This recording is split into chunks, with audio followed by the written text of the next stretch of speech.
series of maps and some preliminary items that we wanted to run by you all. This is really meant to be more of a discussion and really less of us just kind of talking at you. So please, if there's anything that you see as we go through here, feel free to stop me and ask questions along the way. Okay, thank you.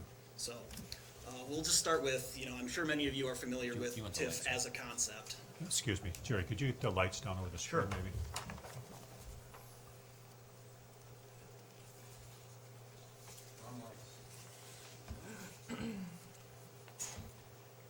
Thank you. Yeah, Okay. So we'll just start kind of at the beginning. I'm sure many of you are familiar with TIF as a concept, but just as kind of a refresher here that, TIF is meant basically as a mechanism. It's a financial mechanism to spur new development in areas that, for whatever reason, aren't seeing the type and intensity of development that the village wants to see.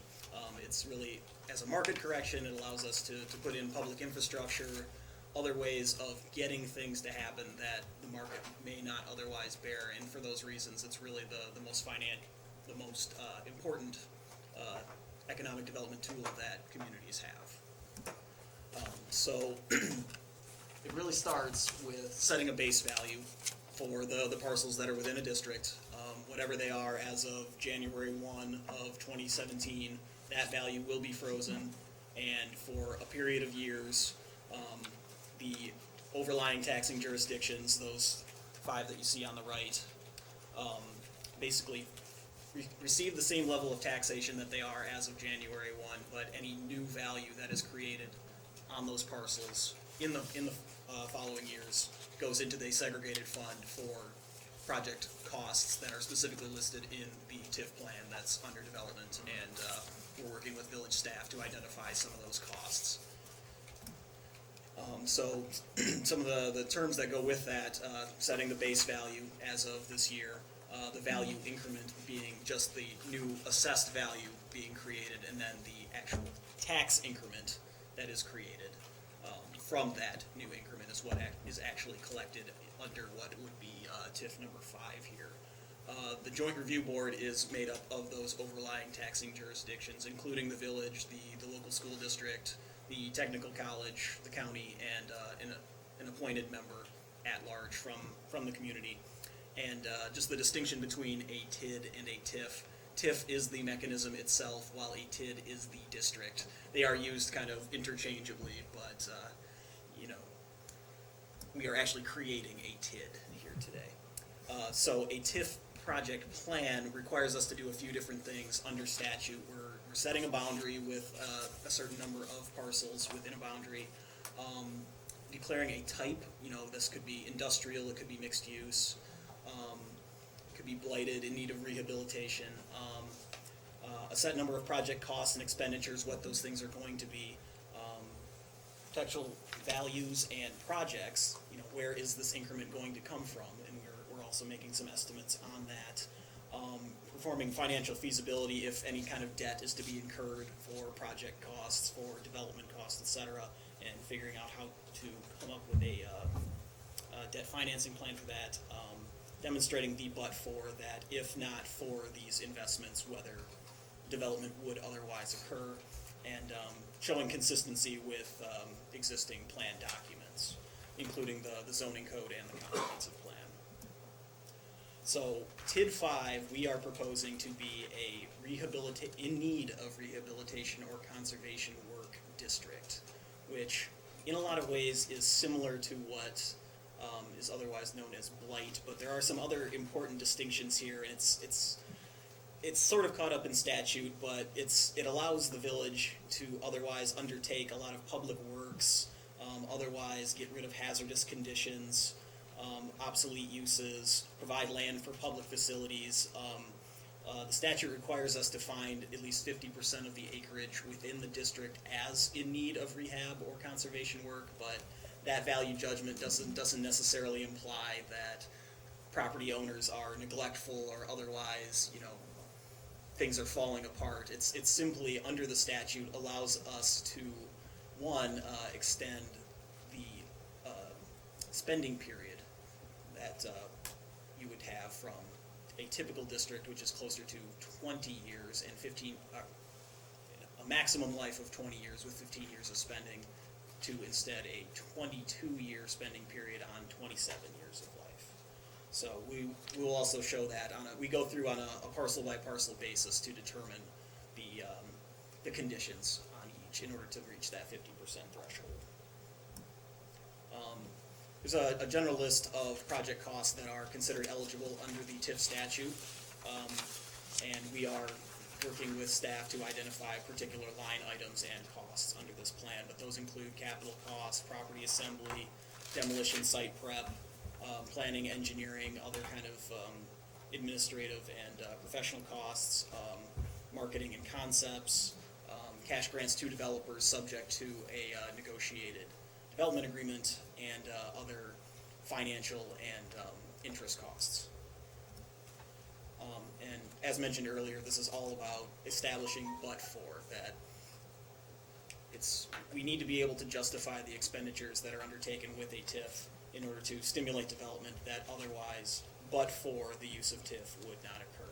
And those kind of public purposes and benefits, including blight elimination, tax-based diversification, creating jobs, environmental cleanup, site prep, transportation, and any number of public benefits. So TIF is many things, but is also not many things. It's not a tax increase. It doesn't do anything to an assessment for a parcel that's within a district. It does not give the village any additional powers over condemnation. It's simply an alternative revenue source, basically taking that residual increment and just putting it in a separate fund, that separate from the general fund that can go towards these dedicated projects. Assistance is available to all property owners within the district, and sometimes within a half mile. We make those designations on a case-by-case basis. It requires no action on the part of anyone. There's no reason to object, really. It doesn't make a difference one way or another. There really is no downside to being in a district, but we feel that it does actually provide some upside when and if a project or a particular parcel may be sold in the future. So the village does have 3 existing TIF districts, and this is just kind of a quick summary of how those have performed to date.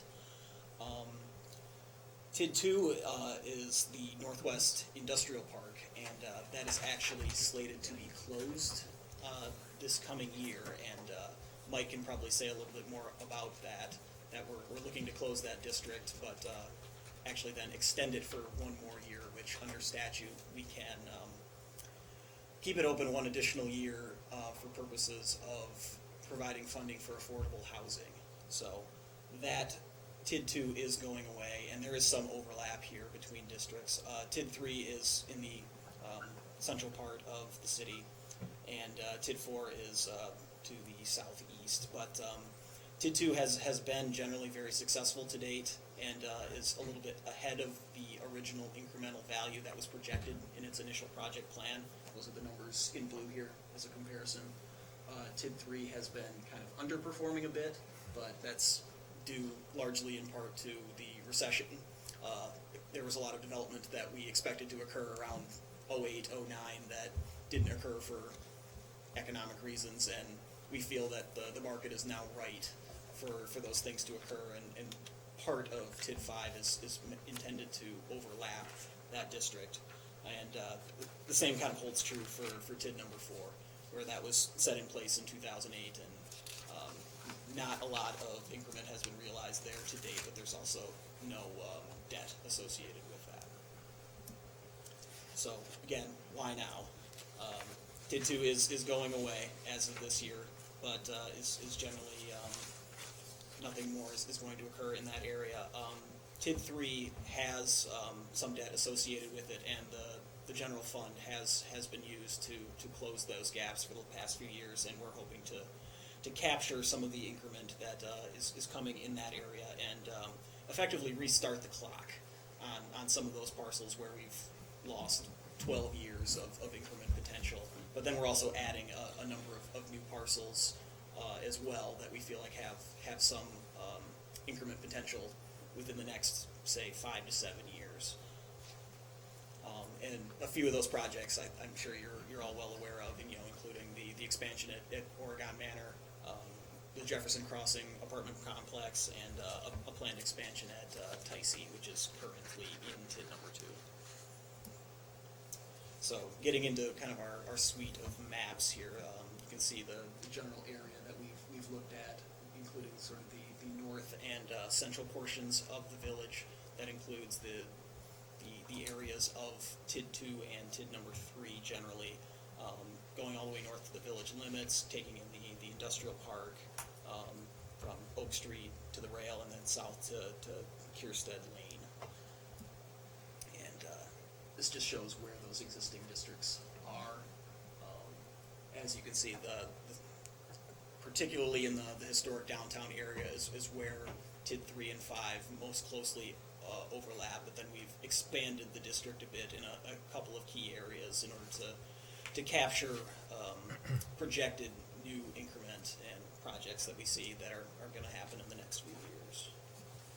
And here's the TID 5 boundary a little bit closer in. It's 211 parcels, about 90 acres, and really a mix of uses. It does include some single-family housing, but that was really just a function of being able to establish contiguity between certain redevelopment sites, such as the Oregon Manor and some of these areas to the north, and bringing in the rail line in particular, because all parcels, you can't have any that are by themselves. They all have to be contiguous in one way or another. And then we've done an additional analysis on where these owner-occupied parcels currently are, according to single-family houses, commercial properties, and which ones are currently owned by the village. And particularly, you can see in that block just south of Johnson Street, around where the proposed new library site is, and some of the blocks along the South Main Street and Janesville Street are still heavily residential, but we do feel like there's some potential for redevelopment in those areas, and have decided, at least for now, to keep those in. The purple parcels here represent those that we found under the statutory definition to be in need of rehabilitation or conservation work. That generally includes either vacant space or commercial properties, some industrial. We generally did not need to find any single-family homes in need of rehabilitation in order to meet that 60% threshold. Really, many of them are in fine shape, and there's really no reason to find that kind of determination. But being found in need of rehab or conservation doesn't necessarily imply that, again, that those necessarily need to go right away. There are certain little things that it could be as simple as site improvements. It could be tuck pointing. It could be, cracks in your driveway. Simple things that could be remedied and, provide some overall kind of thematic unity when redevelopment does occur in these areas. And these are projects that we expect or are already in progress to occur, starting from north to south. Towards the north, there's Dorn Hardware, there's Burger King, Tycee Printing, a stretch of new duplexes along Thompson Drive, and a large vacant parcel on that corner that basically we brought in as a result. There's the Manor, the new library site, Jefferson Crossing, City Hall, when and if that were to ever change uses, and the Civic Campus when the Senior Center and Library eventually relocate, and then some current housing parcels on the South Main Street corridor that have some potential when and if the downtown core does expand due to market pressures. So with those initial findings, again, we have a base value of just shy of $50 million as it stands. About 60% of those parcels meet the statutory definition of rehabilitation or conservation, and just from those yellow highlighted parcels, without being too speculative, we do see that that could create as much as $32.5 million in new value increment over the life of the district, which would be 27 years. And that would throw off in tax increment nearly $21 million. So as it stands, that would be kind of the bottom line number that we would have in order to put towards project costs in those general buckets that we discussed earlier. So just a few examples of how we came up with that number of new value. Jefferson Crossing has already been approved. That's subject to a development agreement, and that's moving forward. Those parcels are currently assessed at about $900,000 and would eventually be worth about $5.1 million, resulting in a net value created of over 4.2.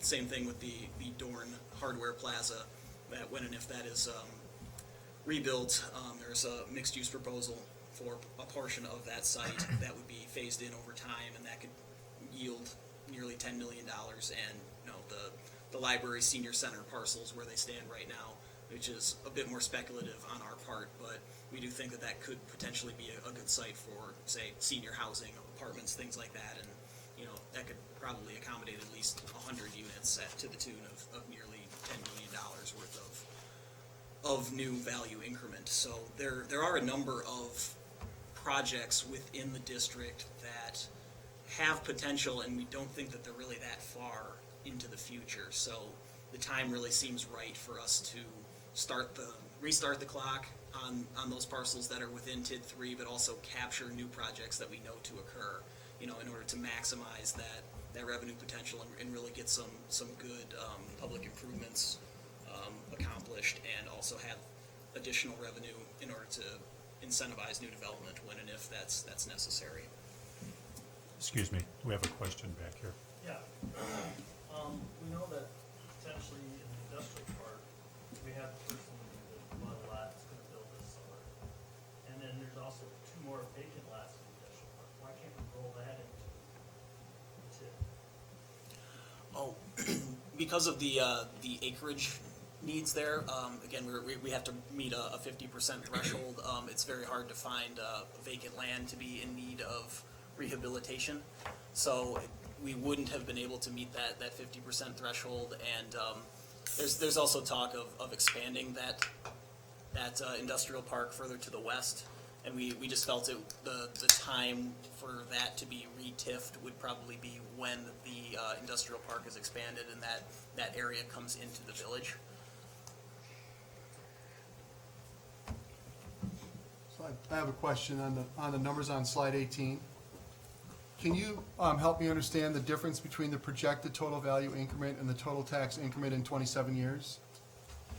Yes, the value increment would be the actual new assessed value created on just those parcels that were highlighted in orange on this map. So we've gone through and made some projections on timing and when those projects would occur, and kind of applied those over a period of years to come up with new value created over and above what they're worth now. Some of them might be renovations, some of them might be completely rebuilt. So there's some value to be replaced, but we feel that there's up to $32 million in new assessed value that would be created over the life of the district, 27 years, and then at the prevailing tax rate, which as of 2016 was about 20 mils, and applying some inflation would yield about $21 million in actual tax revenue. So if I'm understanding you right, the property value at the end of the district's time would go from 49 million to 83 million? Correct. And then the total tax increment, the value, why would the value that's generated then not be 32,408,000? Why would the value that's generated be different? If the property today is worth 50 million and in 27 years it's going to be worth 80 million. The 80 million includes the base value, Jeff. It's the base value plus the increment, and what they're saying is the 20 million is based off the $20 per thousand times the increment. Oh, so there's a difference between the assessed value and the tax value. So, Well, you create a TIF district and you have a base value, right, which is at 49. there, I'm with you there. Yep, And so- I'm even with you where the improvements will change the value Yep. of that base by Yep, 32 million. yep. I'm with you there. Okay, So where I get lost is the verbiage around the 21 million. What is that number and why is it different than the 32 million for? it's the 32 million is the value that you take times the $20 per thousand to generate the increment. It's the actual tax revenue, Yeah. not the assessment. Right. So Okay. over the whole life of the district, you would collect $20 million in tax revenue. Right. All right. Off of that $32 million in additional valuation growth. Yeah, thank you. Yes, Yep. the original $50 million still continues to flow to all property, or all jurisdictions.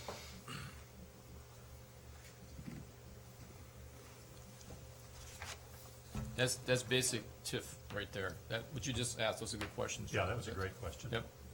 Well, thanks. Because once you know that, then the rest of the stuff is pretty easy. I just- It's easy. So, just moving on to our next steps here, we're hoping to get some confirmation from you about the boundaries and the things we've discussed here, but, you know, we're continuing on with the development of the project plan and assuming that the boundaries and the number of parcels and values all kind of hold as we show them here. We start convening the joint review board and we are required to hold a public hearing, and those are tentatively scheduled for July 13th. At which point this would all be advertised ahead of time. The village board would be asked to act on the project plan in August, and then the joint review board would ratify that shortly thereafter, at which point it is in effect. Are there other questions or comments? So I have another question. You had up a map that showed, the highlighted buildings and areas that you felt would be blighted as you had kind of defined what blighted meant. And the question that I had pertained to the next agenda item. I'm just curious to know whether those buildings on Main Street are included in the buildings that were identified as blighted. Specifically the 100 block of Main Street. I believe that's right. Yep, from Jefferson Street north to the Quick Trip parking lot. I think as it stands, we did not find those in need of rehabilitation. This is all kind of based on an exterior check. We haven't gone through each building, you know, to look at other structural things. But to the extent that those are highlighted or made known to us, we would help factor that in. But this is largely kind of, you know, done purely as an exterior check. So I understand how assembling enough properties to get to that 50% threshold allows you to move forward with the creation of the TID. Once you've done that, once you've created the TID, in order for a project to qualify for the TID, do they have to fall within the scope that created the TID in the first place, or just simply within the parameters of the area that was identified? No, they simply need to be within the boundaries as shown, whether or not they've been found to be blighted or in need of rehab. Thank you. Yeah, and I would point out that, as Dan indicated, it was strictly a visual inspection exterior. And because we, at that point, were able to cross the 50% threshold, there was no need to request being able to get into buildings. Based on the information that has since been provided for the next agenda item and what's been stated in there, they would definitely qualify. And so we probably will update our map to show them, but as Dan indicated, they don't have to be found to be in need of conservation rehab in order to qualify for funding. Thank you. Any property in there is equally eligible. Thank you. Other questions? I have a question about the rehabilitation or the conservation work, those would be funded through village borrowing, is that right? Or no? Am I misunderstanding? Well, I mean, with somebody, so Doug, it'd be like any TIF request that would come in. If it's, particularly if it's a small request, and Lisa and I can actually find the actual cash, the increment, we could actually fund that with cash. It's possible. But most of it will be where you would borrow the money, and then you would use the increment from the improvements to help pay that off. Oh, I see. Yeah, pretty basic. Okay. Yep. Thank you. Yeah, and let me take a shot at that too. So those are the criteria that the statute lays out, that if more than 50% of the area meets that, then you can create this type of a district. In creating the district, a detailed project plan will be prepared that will identify the specific costs that the village intends to undertake to make improvements within the district. And that's where Dan mentioned that we're working with staff to identify what those are. Street improvements, it might mean acquiring some property, utility improvements, as well as maybe providing direct assistance to property owners, much like what's being requested in your next item. So it's really these costs that will be identified within that project plan, more specifically about what the village intends to spend money on, and then there'll also be a finance plan. We're working with your financial advisor, Ellers, to develop that piece of it and show where and when you might borrow based on our projections of when development would occur. I think with this district, we want to kind of stay out in front of it, and that we don't want to borrow or spend money unless we know for sure we've got the increment there to back it up from new development. Unlike TIF 3, where the village expended a lot of money up front, and then development didn't quite occur the way that we'd hoped that it would, mainly because of the recession, and where that district's no longer able to kind of make its own debt payments. Here, the borrowing would really all be subject to these projects actually happening that are going to generate the tax increment that would pay that debt. Okay, thank you. Other questions? Just want to make sure, I know this was confusing for people, so, and I mean, not just for the board, but, so did you understand the concept of TIF 3 and then the overlay district? Now, I know there was some confusion about that. You understand what, I have a question. okay. When you overlay like that, do you have to close the district you're overlaying? No. You do not? The only thing we're closing is TIF 2, Okay. which is, That part, I should let Scott or Dan answer that, but. Yeah, TID 3 remains in force, but by virtue of overlaying it, the increment that's already been created in that is now frozen as of Frozen, 2017. okay. So it will continue to collect on the increment that has already occurred there, but any new increment that is associated with those parcels that are in both Okay. will now flow to TID number 5. understood, thank you. Mike, have we done this before, an overlay like No. this? I didn't think so. So I'm glad that Scott and Dan keep talking about the recession, because that's what killed us in TIF 3. And so one of the things we initially thought about before we started talking to the TIF experts was actually trying to extend TIF 3, but this was a lot better idea of doing the TIF 5 and overlay. It gets us out, and we can really try to capture some increment to help us pay, as Scott was saying, for the TIF 3 debt that we currently have. I agree, and you know, what I like about it is the TIF is large enough Yep, that if there is some setback of any kind, yep. that it remains open for 27 and a half years. Yep. So- I mean, this also shows, Mike Slavny has talked about this, the village has a real commitment to do redevelopment versus just building brand-new subdivisions. So when you look at TIF 3, TIF 5, and TIF 4, I mean, we've identified quite a few redevelopment sites in the village. So, that will help us in a lot of respects. It's all set to go after Right. after this gets formed. Yep. So- Yeah, and if I could just add to that, because I think the overlay versus closure, there's a couple of important points there.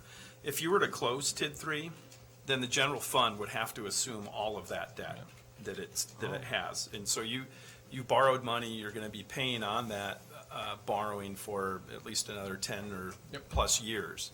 And so if TID 3 went away, then that debt obligation would fall onto the general fund, and there would be no way to recover it.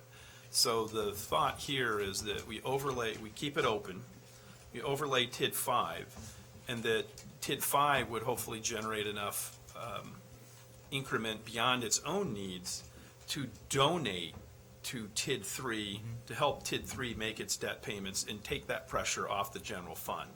And then once TID 3 has settled all of its debt obligations, then it can be closed. So effectively, it's we'll call it kind of dormant. You're not going to spend any more money under the guise of TID 3. As Dan indicated, all the new value is going to flow to TID 5. I think the only parcel we left out that's in 3 that's not in 5 is the Gorman property, because it is what it is. Effectively, that TID's dormant, but technically it stays on your books. It makes its own debt payments with the increment that it will continue to receive with the valuation it already has. Plus, we can donate money from 5 to 3 to help it make those payments too. So that's the difference between overlaying and closure. Thank you very much. It's very clear. Other questions? Anyone?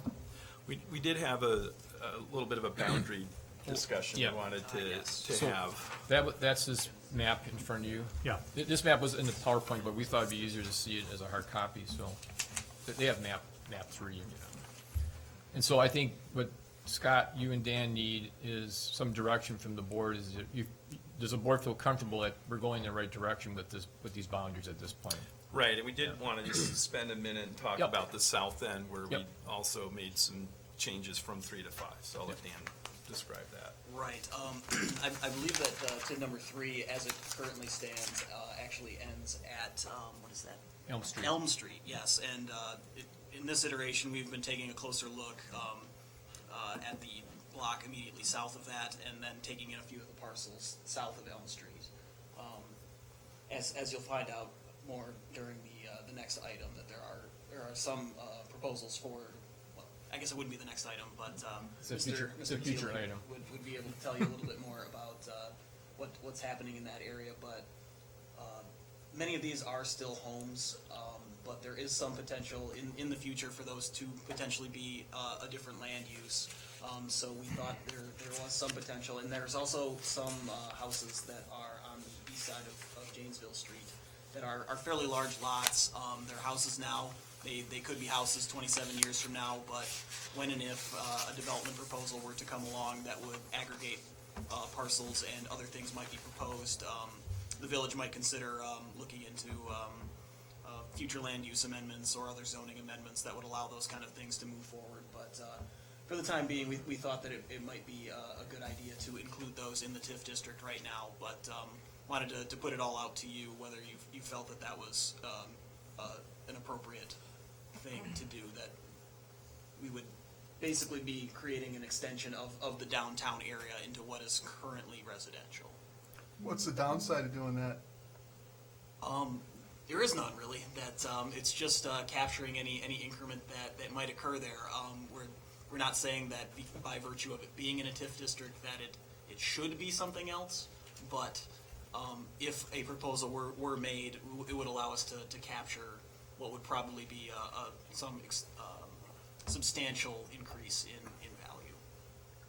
So if you don't do it, and then the board has to do a boundary adjustment with going to the joint review board, how many times can you do that during the life of, do it? Four times. So that's why it's important really to try to identify the boundaries now and not having to try, because it's also a process to go through a boundary adjustment.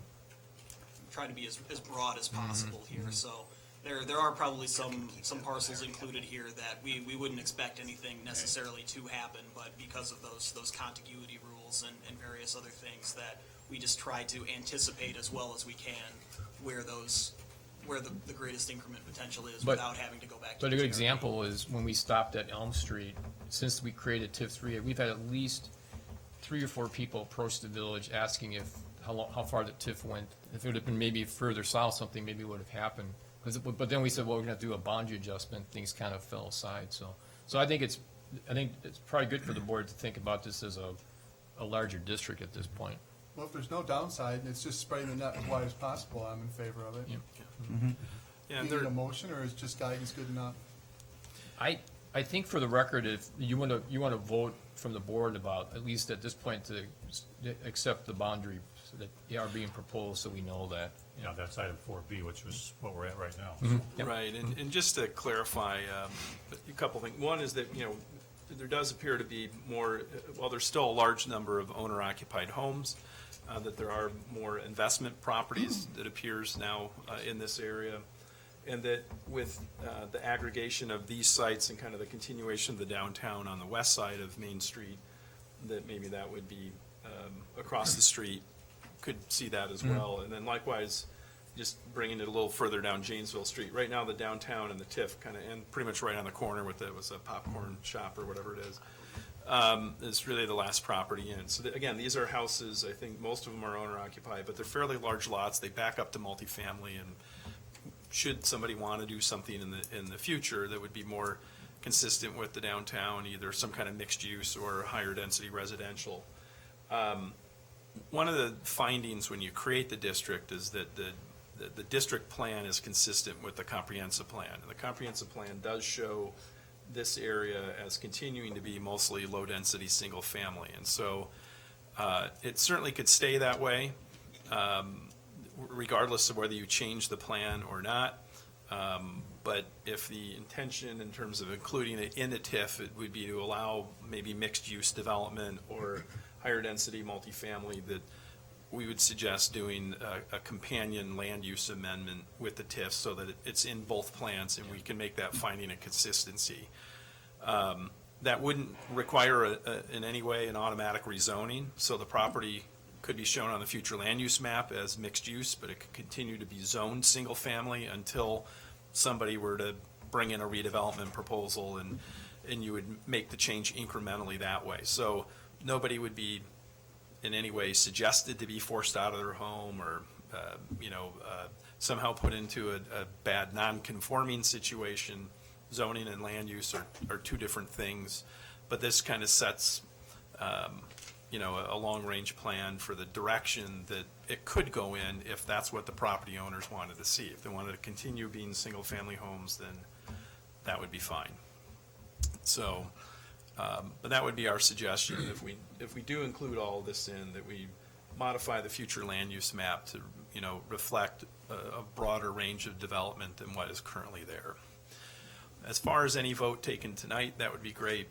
What you're really voting on is, here's the boundary that we would like to see in the draft plan that would be brought forward to the Plan Commission and then ultimately to you. The Plan Commission at their hearing has the ability to make whatever boundary changes they think are appropriate. Likewise, when it would come back to you for formal action on Dan's schedule somewhere in early August, I believe, August, yes. That you could go, oh, well, we've thought about it more and we want to take this out, or we want to put this in. So nothing here tonight in any way locks you in. It's just for preparing the full draft plan that we would need to do to take to a public hearing. These are the boundaries that we would start with, or whatever you decide tonight. That's what would be reflected in that draft plan. So I don't know that, that board action is warranted per se, if we're gonna simply approve this recommendation and send it back to planning for vetting before it comes back to us for final approval. It seems like it would just more be direction and guidance at this point than a vote. It's up to you. Especially if planning decided they wanted to change something, well, if the board already voted to approve it. But it's just a draft. Yeah, I'd like to see what planning has to say with this, about this. But I love it, I think it's great, I'd like to send it to planning as it's been proposed, so. Okay. Are we all okay with it as proposed? Yes, just a question, is staff all in agreement with this? Jeff and I actually had meetings with Dan and Scott to go through this. Okay. So we're fine. Good, Yeah. then I'm good. Yeah, I think we need to let planning know that we're okay with this, Yeah. whether it's nod of the head or a vote, we've done that, so you've got that message. And Yep. anything else? Planning. Any other questions? And is it TIF, oh, I'm sorry. Yeah. Let me jump in ahead, sir. So- Sorry, Steve. You know you need to keep an eye on me. So that takes us to 4C, which is review of the TIF 5 schedule.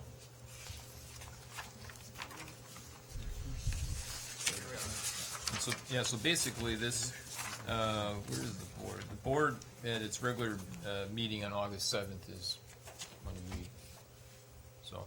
When we would ask you to formally adopt the project plan as proposed, but this will, like we said, go in front of the plan commission and that public hearing first, so all of this is purely advisory at this point.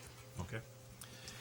The, being a district in need of conservation and rehabilitation work requires, at a minimum, that those properties that are found to be in need of that be notified by mail 15 days prior to the hearing. We typically just notify everybody, so just so you all would know that a mailed notice would go out to every single property owner within that boundary 2 weeks before the plan commission meeting. So right at the end of June is when those would go out. Okay. So if you start getting phone calls or what's this all about, keep a lookout for that in late June, early July. Will that letter say that those properties are blighted?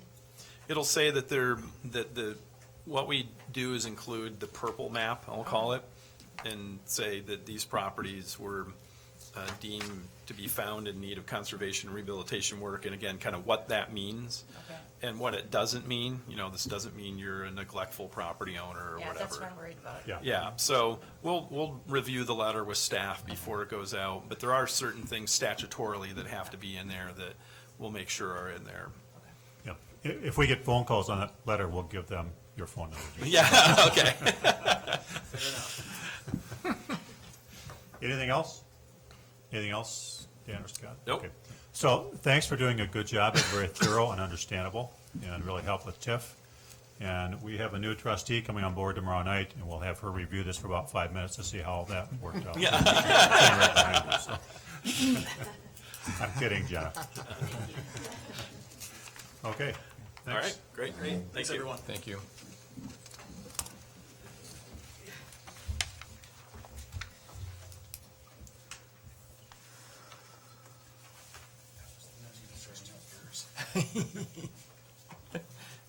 Mike, do you want us to save these for planning commission? These color maps? That'd be, actually, sure, yeah, I'll leave it to reprint them, yep, thank you.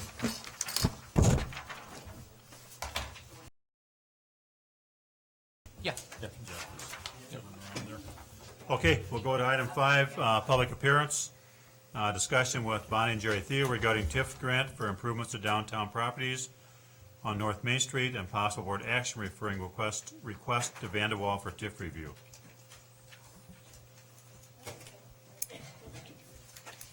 Welcome.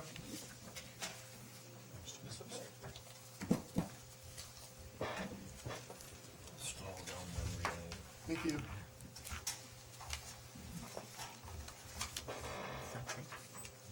I appreciate Jerry in there. Hello. Just enjoying the pictures. Yeah, yeah. Jerry and Darlene walking to school. Darlene and I used to shovel those sidewalks. You're right. Use those horses.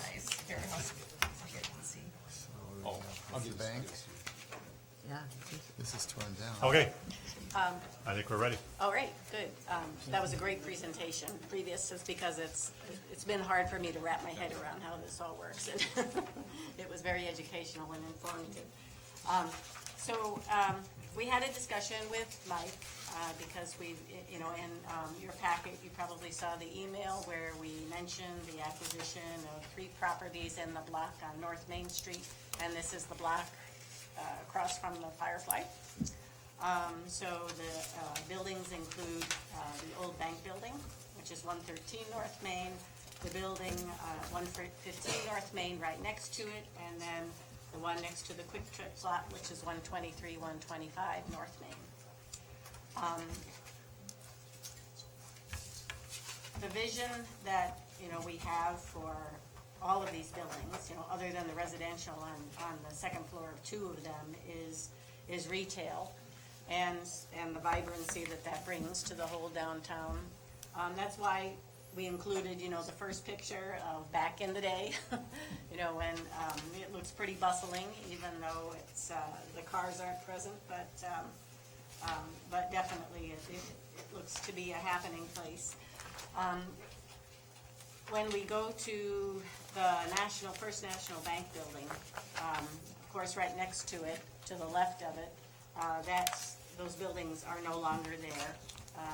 It's a property owned by BMO. And when we look at the picture back in 1926 or 14 or whatever it was, you know, you see the large open windows, and the next picture on 3, you know, it's come down to something where there's wood panelings in there, and we'd like to take it back to the original.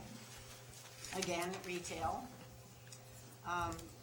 The picture number 4 is 115 North Main, which back in the day, again, was a meat market. So our plans on that building, again, would be retail on the first floor and a facade that would take the 2 very small windows that are existing on the second floor now, bringing back the original windows on the second floor and on the first floor, and a combination of stone and siding. The picture number 5, and this is the building that probably requires the most work, both inside and outside. You know, when I talked to Mike about this, he said, you know, well, you know, do explain that you're going to be having to do a lot of work on the interior of these buildings, and this is one of them. But on the exterior, you know, when you see I've always been curious, you know, as to what these windows looked like back in the day, and we weren't able to find photos of that, but you can, you know, clearly see that it was a beautiful brick building with arched windows and a doorway, and we did a little test patch of what was under the paint, which you can see in picture number 5, and it shows the Cream City brick, which is, you know, which is an Oregon, I guess, namesake, and our vision for that is that it's a gateway to this downtown block and downtown in general, and we'd like to see it landscaped and have, you know, the open windows and the Cream City brick and, you know, a lot of flower boxes and, you know, just a very attractive setting, again, for a retail setting. This building, again, is the one that's in the most dire need of some work. And you can see in picture number 6, the brick is failing. There's an I-beam right over the door, which is collapsing. And you see that again in picture number 7 and 8. And so when I refer to the interior work, it's been a building, and we knew this when we bought it, it's been a building that's had a water issue for a long time, and continues to. This picture that you see here is before the rains of this weekend. It was last week, so today it's quite a bit worse. So, you know, the supports, if it's a wooden support, it's rotting. The joists in the building are rotting in the basement. If it's a metal support, it's rusting. So, you know, we know we're going to have to do a lot in there. If you walk into that building right now, that current building, what you smell is must. So, you know, it's something that has to be addressed, both as a marketable and livable place for the upstairs tenant as well. Picture number 10 shows the same, and 11, which isn't very nice. And number 12, again, the walls in that basement are going to need masonry attention, needing to be parged. So what we did as far as our comparison for our request, and you probably saw that in the email attachment as well, was list the assessed value and what our projections were in today's market of what the values would be if we make these improvements. We want to put it on the fast track, as usual. So, but we know, if we're asking for any assistance, we have to have that in place before we do anything, at least on the exterior or the requests that we have. So that's basically what we're looking at. And I guess, we can answer any questions. The retail component is so ripe for those buildings, and for that area and for the downtown of Oregon in general. So the current tenants are all moving out? You mean residentially or business tenants? Or Business. No. In 113, he's there for another 2 years at least. And the 115 was a combination of the prior building owner and a couple of other businesses, and they may or may not stay depending on how their leases expire. And in 123 or 125 yeah, they're moving on, and when their lease expires, Okay. yeah.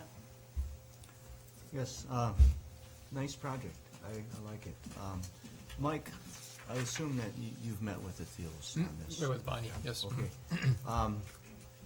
How are we gonna fund this if granted? Well, Borrowing or, most likely, yeah. Okay. So again, kind of goes back to Jeff's basic TIF question, Doug's question. So you'd have to look at Bonnie's email. Bonnie's saying you gotta add up to projected value. And so you take that value times, the net mill rate that generates the increment, and that's what you use to, if the board decides Okay. to do it, and then you come up with a payback period.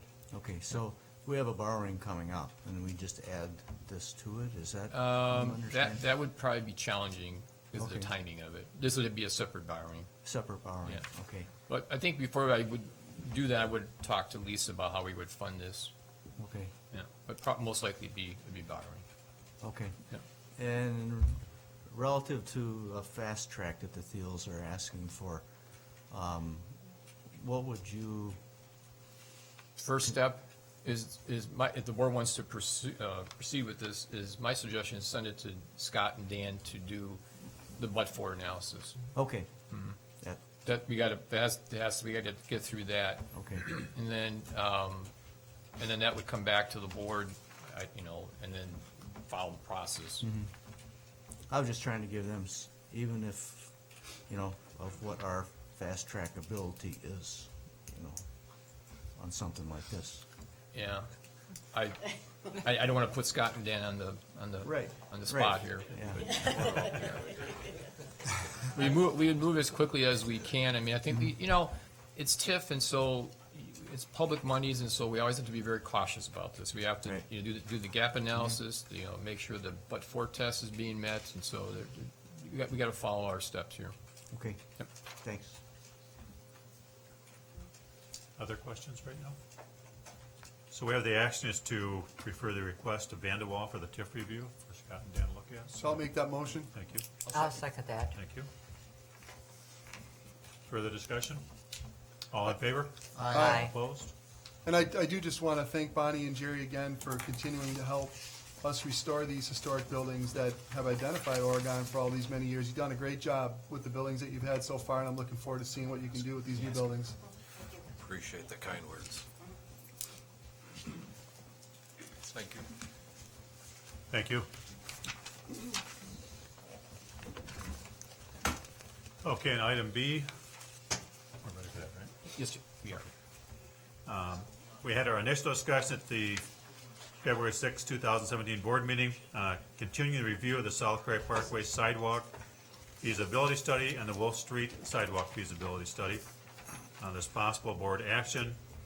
The recommended motion is to the board authorizes the village administrator to include both projects in the 2018-2022 capital improvement plan and in the administrator's proposed 2018 budget for consideration by the board. Also, the board authorizes the Director of Public Works to spend up to $25,000 in 2017 to hire a contractor to assist Public Works staff in preparing the area for the South Prairie Parkway sidewalk project. This may include fill from the Jefferson Crossing project. Funding will come from the 2017 borrowing. Looking for a motion? Yes, So move. thank you, Second. thank you. We lost a third. You almost lost quorum there, Yeah. Steve. I happened to look up and all of a sudden, but you're legal. Okay. Any discussion or questions? Seeing none, we have the motion and second as proposed in 5B. All in favor? Aye. Opposed? Motion carries. Steve, do we want to mention It's pretty neat, isn't it? the It's a great picture. fill going up on? in You this- could, sure. Well, I just want to bring it to Absolutely. the board's attention that we have been working with the contractor and assuming that this is going to kind of start to move forward. We do have the opportunity and have been contacted by the Jefferson Crossing contractor that they have a considerable amount of fill that is coming out of their excavation. The geotechnical report appears to show that would be acceptable fill for this type of area. And I actually met with the contractor today. So the plan is to actually start, just dumping it up there on the slope. They have a bulldozer, mini dozer that they're gonna be pushing it around a little bit. It's not going to be perfect, but it's going to be getting at least in sight, so then we at least, when the time is to move this forward, we'll be ready for it, and we won't have to move the dirt twice, Okay. so. Are you talking about the Jefferson project? Or- I'm talking actually up on the South Prairie Parkway. Oh, But the project dirt that- would come from Jefferson right, Crossing. yeah, that's what I meant. Right. Okay. So there's actually two locations where we're gonna see fill. One is the South Prairie Parkway, the Super Bowl area, what we call it. The other one is at the termination of Oregon Parks Avenue at Alpine Parkway, right where the future school home site sign is and everything like that. We're actually going to allow them to deposit some material at the end there into that field. And met with them today. Some of that will actually be brought back into the site. It's such a tight site, they don't have any storage there. But the majority of it, which he estimates is several thousand cubic yards, will actually be brought there. And then when we go to develop the Keller Alpine Park fields and everything like that, it will just be able to be picked up and put in the location. So That's we cool. think it's a good plan. Yeah. We just wanted to bring it to your attention, so if you start to see something happening, that's what's going on. Cool. Okay. Will that affect the sledding hill at all that people use there? It's not so much a sledding hill as a bloody nose hill.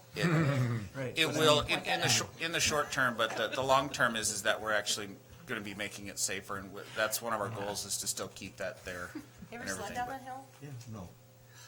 I did. Hence Once. the bloody nose hill. You got one? It's super steep. It's Yeah. really not made for sledding. Well, people still use it. I know, yeah. I see So, kids doing it a how lot. will this affect that next winter? That's the question I assume may. The big unknown I have right now is, our goal is to be able to at least just have a spot to be able to put the soil and not have to move it twice. What it looks like when it gets up there is still kind of an unknown. It Okay. depends on how much support we get from the contractor that's hauling it up there. It also depends on how much our guys can do with the loader and everything that we have. I'm not gonna say it's gonna be a perfect sledding hill this next year. It'll probably look more like a stockpile site than anything. Remains to be seen. Yes, because we'll still have to, part of what the $25,000 is us to be able to work with a contractor to be able to put manholes in and extend those existing storm sewer pipes out to where the new toe of the slope will be. Thanks. So does that tie into C? Thank you, Town of Oregon, for allowing the village. Yeah, to town Jeff will lands. explain that. Yep. Okay. Yeah, actually, that is just one of the things, we weren't sure exactly how it would work over there and whether we'd be able to just dump it right on the slope. And in the interim, I had contacted the Town of Oregon, just asking if we could possibly stockpile on the other side of the railroad tracks, north of South Prairie Parkway, and they said that would be fine. We agreed that we would take care of it, fix it up and everything when we were done. We don't anticipate needing to use it, but we have a great relationship with the town now, and this is just another example of that. Appreciate working with them. Any questions for Jeff on this? No? Okay. So that takes us to item D, discussion and possible action, temporary Class B beer license for the Ice Arena on May 12, 13, and 14, 2017, for the Alumni Hockey Tournament. And I put Welcome. sorry. I put some information in front of the board. It was an email from Sean and Yeah. Andy going back and forth, and it references the resolution that the board has with the Ice Arena that allows the board to grant them other event. events. Yeah. Okay. Welcome. Thank you. We are here today to ask permission to sell beer during the alumni hockey tournament. It's an annual tournament of graduated or former high school hockey players in the Dane County area from Sun Prairie, La Follette, Madison Edgewood, West, several hockey teams that were from the glory days, if you will, come into Oregon and have a alumni hockey tournament. It's a 3-day event, and we are asking permission to open our beer license up to be included in that weekend as well. We would use our standard security plan that we have used throughout the Wisconsin Whalers winter hockey season. I have spoken with Chief Ewell about this plan, as well as contacted Candy and Mr. Graves about coming here today, so appreciate the opportunity. Sure, thank you. Chief? Yeah, I talked to Sean, I don't see any issues with that, their security plan in place, what they have, for continuing on in this license purposes, so, Okay, yeah. thank you. Any questions? Is it an indoor event or, Yes. okay. So there's no beer tent set up outside the facility? Okay. No. Because that used to be how it was set up. It was, I think it was a statewide alumni tournament then, originally, I'm not sure. Okay, so we would need a motion to approve this? So moved. Second that. Any discussion? Just want to thank you guys for the work that you've put into making this a safe event, and not this event particularly, but there was some trepidation that I had as you were asking for the alcohol license, and to this point, you've done a really great job of managing that safely, is what I'm trying to say, and I appreciate that. Thank you very much. We take it very seriously and work closely with Chief Ewell. He's available to us, and we want to be as transparent as possible and follow all the rules that you have given us, so thank you We very much for appreciate that, recognizing that. as Jeff said, thank you. Anything else? We have that motion, a second, to approve the temporary B beer license for the ice arena for the alumni tournament. All in favor? Aye. Opposed? Motion carries. You're all set. Thanks, guys. Nice work. Good luck. Item C, approval of minutes from the special meeting on March 27, 2017. So moved. Second. Thank you. Any additions or corrections? All in favor? Aye. Opposed? Motion carries. Thank you. Item 7 is approval of vouchers. We have vouchers tonight in the amount of $282,504.65. So moved. Second. Questions? Yes. I have a question. Go ahead, Jerry. I have a question for staff, probably Lisa, regarding the very last item that's on this report, Johnson Block and Company, which is our auditing firm. Were you happy with their work this year? Well, we're not totally done with the audit yet. They're happy? getting me a draft this week. Okay. And Mike and I are meeting with them on Thursday. So And- far, has it been Mhm. satisfactory? Yeah, it's gone Good really well. Good questions. I mean, it's always great to, well, Okay. maybe not for Lisa, but for the village, it's great to get the first year audit. It's a very thorough Right, audit. because this is a new firm. Yes. Correct. Yeah, and that's why I'm asking. It's a lot of work for Lisa, but we get a great audit the first year. I mean, we get a good audit, but the first year it's always really good. Well, you have You're asking new good question. people Yeah. looking at things for the first time, Yep. so Yep. they're gonna notice things Yep. that the other firm may So not have. they've been the auditor for the fire district for quite a few years, and Okay. I've enjoyed working with them. I'm really Great. happy they're our auditor. That's good to hear. How many year contract is this? I think it was 3. I think it's 3 3 years. years? That's what I was gonna say. All right, and the 18.5, is that as bid or, Yes. Yep, I Yes. double checked it with their bid. okay. Those are my questions, thank you. Okay. Any other questions? So we have vouchers, in the amount of $282,504.65. Roll call, please. Grenier, Yes. Carpenter, Yes. Breithauer, Yes. Staton, Yes. Pollock, Yes. Boudreaux. Yes. Thank you. That motion carries. Item 8 is community input. Is there anyone here who would like to address the board?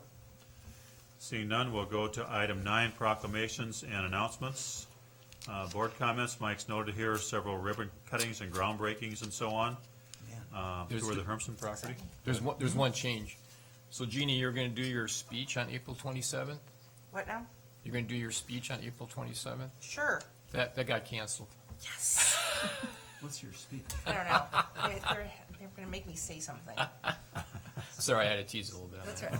So that's gonna be done later in the summer. So Yes. Take it off your calendars, please. Okay, make The sure Beehive. that Steve can be there We'll make sure on the that. rescheduled Yeah. date.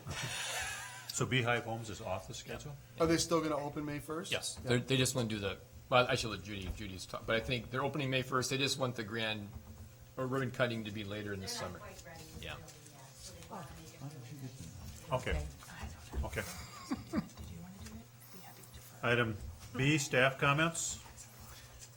This open book is Oh, sorry, I mean, so your thunder there, Peggy, I'm sorry about that. I'm sorry about that. Yeah. Open book was today, and it's tomorrow, right? Yeah. Board review is May 22nd. I know everyone's excited about that. I heard about that, yeah. And training, and the training. And then the upcoming meetings. Tomorrow we'll get to talk about the dumpster agreement. I know you're welcome. And then I think you've seen the agenda. We're going to be talking about, with Mike Slavny, about the final civic campus plan in the library. And then I did correct the date on the agenda. It is the 24th for the Personnel Committee. And then on May 1st, we'll be looking at the revised stormwater ordinance, and then we're having a special assessment hearing for the South Main Elm Street project. And I think we're having a hearing, I think, on the liquor license for the ice arena as well on May 1st, I think, so, yeah. So, That special assessment hearing, that's for the residents on that yes, street? yep, mhm, yep, Okay. yep. Yeah, because this is a road project. It was a project we did this past summer. Yeah. Yep. Okay, item 10, communication, miscellaneous business, from the April 6th Planning Commission meeting. Steve Steinoff, Deputy Director, Capital Area Regional Planning Commission, presented information regarding Greater Madison Vision. I thought it was interesting. I thought maybe the board members want to Yeah, at least click into it if they wanted to and, read yeah, it. you can go online and find that if you'd like to. I thought Steve did a nice You job. did. Yep. Yeah. Item B, discussion possible action, the intergovernmental agreement with City of Madison for Police Records Management System. Recommended motion is to approve the agreement with the City of Madison. So move. Second. Thank you. Chief? So this will be the last year of the agreement with the city of Madison. I have until June 30th to send a letter of termination for that. And then we will be going, at the end of this year, we'll be going with the Spillman contract. So I had the village attorney, one of them, Jim Egley, review that to see if there are any surprises.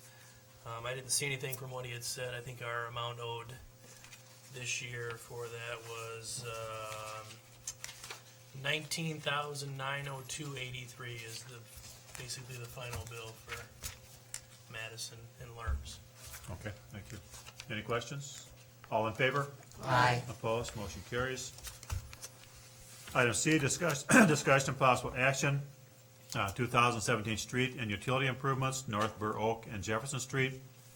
Award recommendation. The recommended motion, the village board recognized the 4 bids for the 2017 street and utility improvements, North Burr Oak and Jefferson Street, as outlined in the Town and Country Engineering letter dated April 3, 2017, and award the contract for the project to Badgerland Excavating Corporation of Madison, Wisconsin, with an estimated amount of $885,722.50.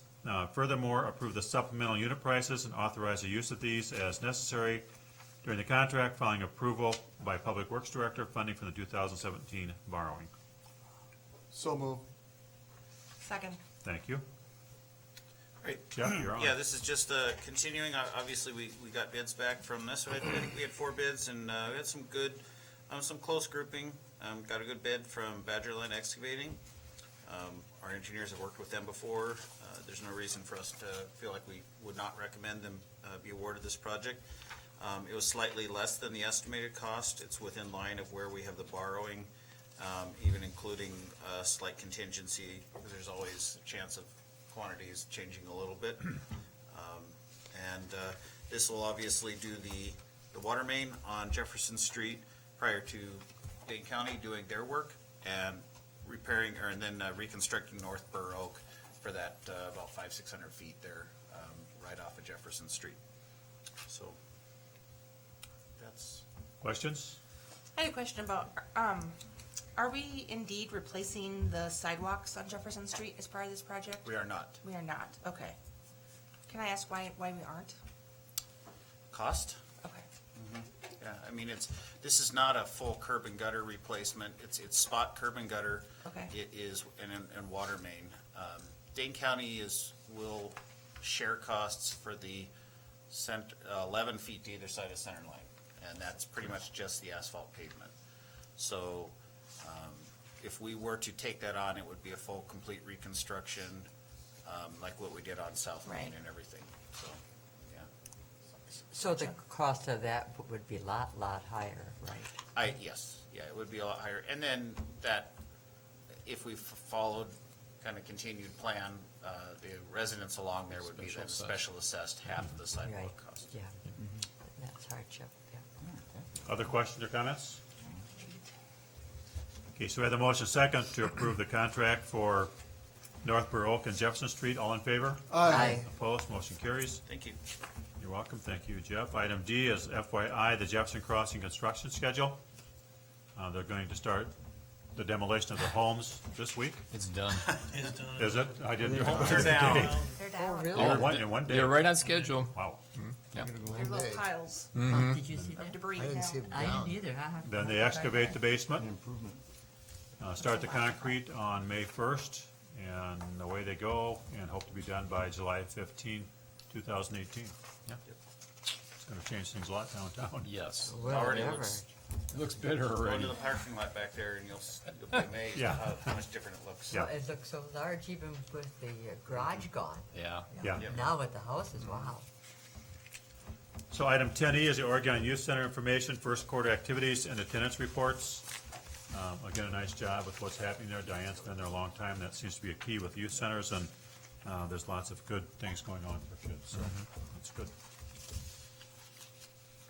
Item F, discussion possible action hiring summer LTEs. Recommend a motion to approve the hiring of Garrett Johnson, Luke Miller, James Ripp, and Jordan Schultz for summer LTE positions in Public Works, pending submission of their necessary paperwork and successful background screening. So Funding moved. is in the 2017 budget.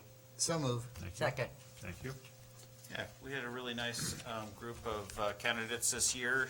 I'd just say high-quality group of candidates that came, because there were, we didn't have to weed through a lot, but the ones that we did interview, I think are going to be a nice fit for us. And, yeah, we're looking forward to having them this summer. We need them. Yeah. Got lots of work to do. Questions? All in favor? Aye. Opposed? Motion carries. Item G, discussion possible action, mock sub-user agreement. Recommend a motion approving mock sub-user agreement with the Wisconsin Department of Transportation. Chief, I'll let you explain this, please. If you read the email, it pretty much sums it up. It's a system, basically an AVL system, an automatic vehicle locator system from the State Patrol. They're trying to get as many users on it as possible. Obviously, the more users they have, the more benefit it is for all law enforcement agencies.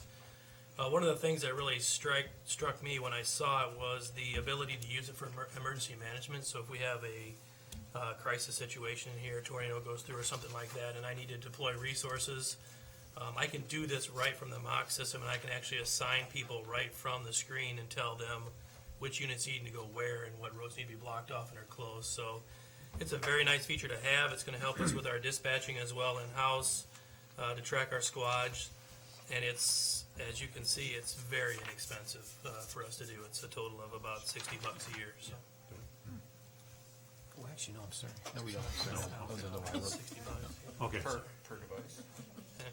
No, $12 per device. I looked wrong.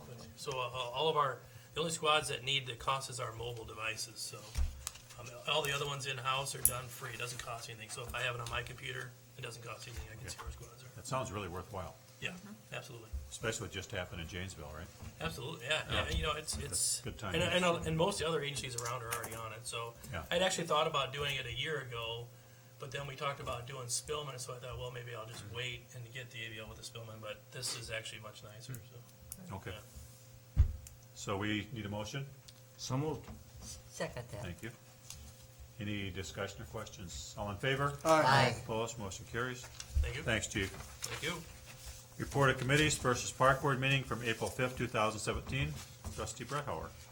All right, the recommended motion from the Park Board is that the village board approve the new park policies, which you have in your packet, which mentions the park and recreation plan and listing off-leash dog parks as John Blanchard Dog Park, the Lerner Park, and the east back half of Bethel Greenacre Park. Second. Thank you.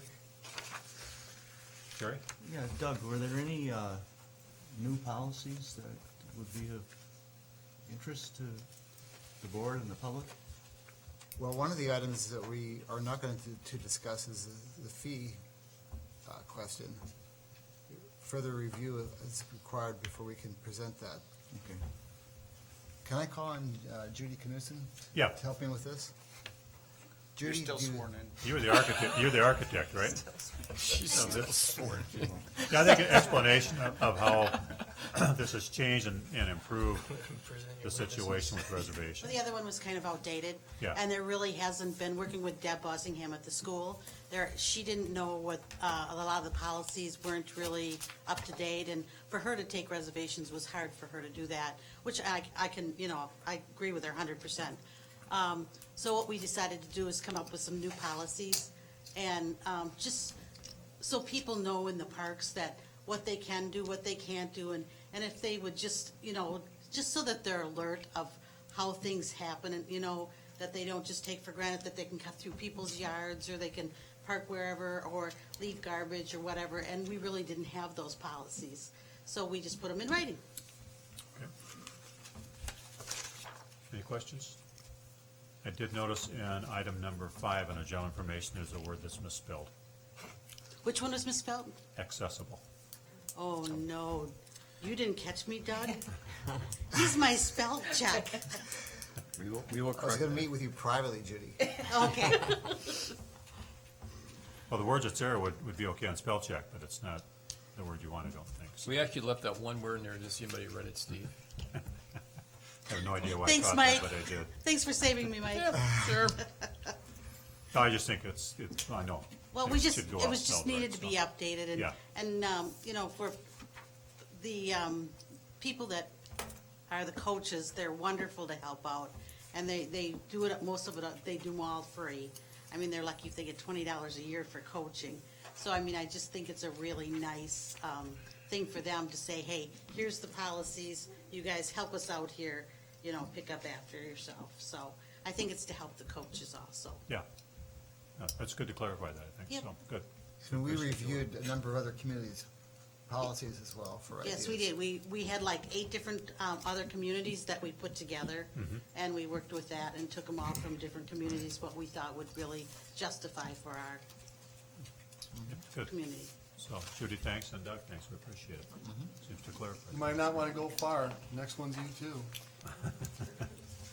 Oh, number 2, So we're gonna do, we're gonna table that one tonight. correct, okay. So we're gonna do the one before us on the park policies. Any further questions? All in favor? Aye. Opposed, motion carries. Again, thanks for that. And item 2, I guess we bypass. The school district, Andy has asked, has some questions about it, so I'm asking the board just to table it so I get a Okay. chance to talk to Andy about it, please. Okay. Thanks, Judy. Good. Item 12, minutes not requiring action, there is none. Item 13, unfinished business, there is none. Item 14, new business, approval of licenses, there's none before us tonight. Some future agenda items, takes us to item 16, adjournment. So move. Second. All in favor? Aye. Aye. Opposed, motion carries, we're adjourned. Thanks, everyone. Wow.